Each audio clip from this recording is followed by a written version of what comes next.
Alright, this is your sandwich dad once again, and today we're heading back to New Orleans and making ourselves a po' boy.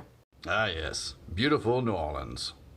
Here's what we'll need. Some incredibly fresh shrimp, iceberg lettuce, a tomato, dill chips, mayonnaise, mustard, homemade hot sauce, off-brand Louisiana hot sauce, Worcester sauce, horseradish, Cajun seasoning, the juice from a plastic lemon or lime, and a nice bready vessel.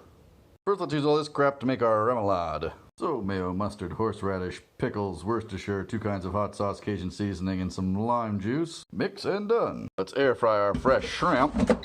Let's toast up our bun a little. Only 11 we haven't done yet. Guess which ones? Do you know? Take out your now crispy bread. Get some of that remoulade on both sides. And your shredded iceberg, tomato. Throw some pickles on there for good measure. And then pile on your fresh fried shrimp. Then we put it all together and cut down the middle. Admire and enjoy. This is Sandwich Dad. Good day.